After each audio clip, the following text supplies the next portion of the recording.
नमस्कार शेतकरी बांधवांनो, तुमचं स्वागत आहे आपल्या या यूट्यूब चॅनलवरती।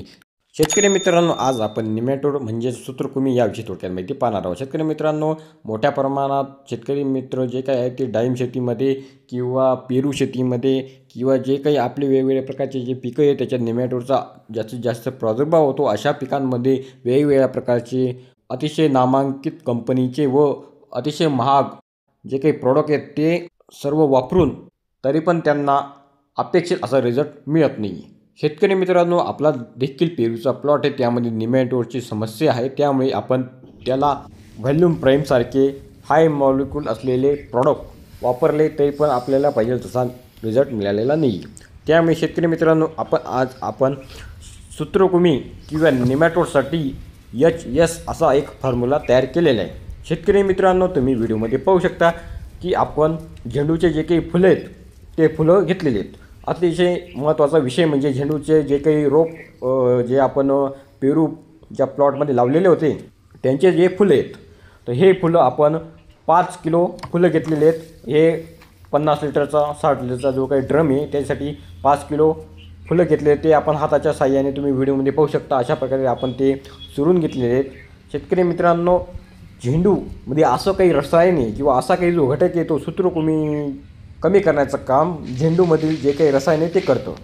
त्यामुळे आपण आंतरपीक म्हणून झेंडूचा वापर केला होता, पण आपल्याला पाहिजे तसा रिझल्ट मिळालेला आहे, पण कमी प्रमाणात मिळालेला आहे। तो रिझल्ट आपल्याला वाढवण्यासाठी आपण हा HS फॉर्म्युला तयार केलेला आहे। या HS फॉर्म्युलामध्ये शेतकरी मित्रांनो, आपण जे काही झेंडूचे फुले आहेत ते हाताच्या साहाय्याने अशी चुरून सर्व प्रकारचं जे काही फुले ते असे चुरून घेणार आहोत। त्यानंतर याच्यामध्ये आपण 50 लिटर जे काही औषध तयार करणार आहोत त्यासाठी 5 किलो झेंडूचे फुलं घेतलेले आहेत, 1 लिटर जर्मिनेटर घेतलेले आहे आणि 1 किलो गूळ घेतलेला आहे।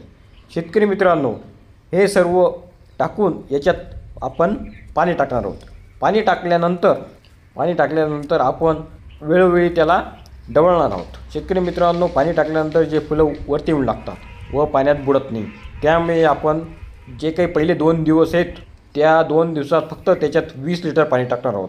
20 लिटर पाणी टाकून शेतकरी मित्रांनो, तुम्ही व्हिडिओमध्ये पाहू शकता की आपण जे फुलं आपण खाली दाबतोय पण ते दाबले जात नाही, ते पाण्यावरती तरंगत आहेत। यासाठी आपण एक असा जुगाड केलेला आहे की 20 लिटर पाणी टाकल्यानंतर याच्यावरती आपण एक आपला जो काही प्लॅस्टिकचा स्टूल येतो किंवा तुम्ही कोणत्याही प्रकारचं असं एक स्टीलचं ताट म्हणा किंवा काही पण घेऊ शकता की ते आपण त्याच्यावर ठेवून त्याला दाबलं गेलं पाहिजे, म्हणजे जे काही आपले जे फुले ते सर्व पाण्याखाली गेले पाहिजे।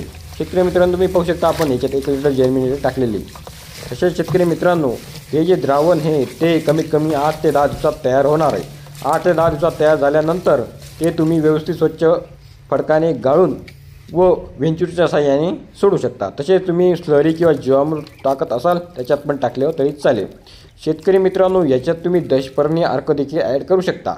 तसेच शेतकरी मित्रांनो, तुम्ही नीम अर्क किंवा जे काही आपलं कडुनिम आहे त्याचे पाणी देखील टाकू शकता। शेतकरी मित्रांनो, तुम्ही पाहू शकता अशा प्रकारे आपण स्टूल ठेवलेलं आहे व त्यावर दगड ठेवलेला आहे, जेणेकरून जे काही फुले ते सर्व पाण्याखाली गेलेले आहेत आणि पाण्याचा कलर देखील बदललेला आहे। शेतकरी मित्रांनो, 10 ते 12 दिवस नंतर हे द्रावण तयार झाल्यानंतर आपण आपल्या पेरूच्या प्लॉटला सोडून कशा प्रकारे रिझल्ट मिळतो ते तुम्हाला व्हिडिओच्या द्वारे लवकरच शेअर करू। शेतकरी मित्रांनो, हा व्हिडिओ जर तुम्हाला इन्फॉर्मेटिव्ह वाटला असेल तर चॅनलला सबस्क्राईब करा आणि बेल आयकॉनला क्लिक करायला विसरू नका। धन्यवाद। तसेच तुमच्या काही शंका असतील तर तुम्ही कमेंटद्वारे त्या विचारू शकता।